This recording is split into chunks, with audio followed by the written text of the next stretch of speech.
ఆరోపణల ప్రకారం టీటీడీకి చెందిన సుమారు 3,000 కోట్ల విలువైన భూమిని ప్రముఖ ఓబెరాయ్ హోటల్ గ్రూప్ కు అప్పగించినట్లు తెలుస్తోంది. ఇది కేవలం భూమి కేటాయింపుతోనే కాకుండా లీజు చెల్లింపుల విషయంలో కూడా భారీ రాయితీలు ఇచ్చినట్లు ఆరోపణలున్నాయి. భక్తుల కానుకలతో శతాబ్దాలుగా కూడబెట్టిన దేవస్థాన ఆస్తులను ఇలా కార్పొరేట్ ప్రయోజనాలకు వినియోగించడం ఎంతవరకు సమంజసమనే ప్రశ్నలు వెల్లువెత్తుతున్నాయి. ఇప్పటి వరకు పరకామణి చోరులపై తీవ్ర విమర్శలు వచ్చాయి. కానీ ఇప్పుడు జరుగుతున్న ఈ భూముల వ్యవహారం వాటికన్నా 100 రెట్లు పెద్ద నష్టమని విమర్శకులు అంటున్నారు.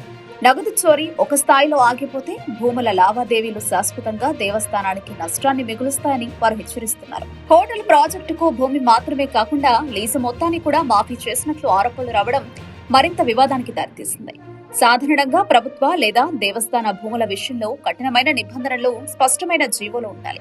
కానీ ఇక్కడ ఎలాంటి జీవో ఇవ్వకుండానే నిర్ణయాలు తీసుకున్నారని విమర్శలు వినిపిస్తున్నాయి. ఈ వ్యవహారంలో మరో తీవ్రమైన అంశం ఎర్రచందనం చెట్ల మాయమవడమే. సరైన అనుమతులు, జీవోలు లేకుండానే విలువైన ఎర్రచందనం చెట్లు తొలగించారని ఆరోపణలున్నాయి. ఇది కేవలం ఆర్థిక నష్టం మాత్రమే కాకుండా పర్యావరణానికి కూడా తీవ్ర హాని కలిగించే చర్యగా భావిస్తున్నారు.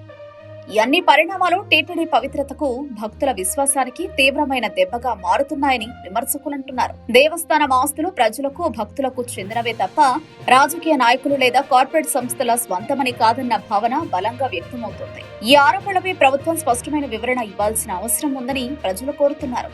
భూముల కేటాయింపు, లీజు మాఫీ, చెట్ల తొలగింపు వంటి అంశాలపై పూర్తి వివరాలతో శ్వేతపత్రం విడుదల చేయాలని డిమాండ్ పెరుగుతోంది.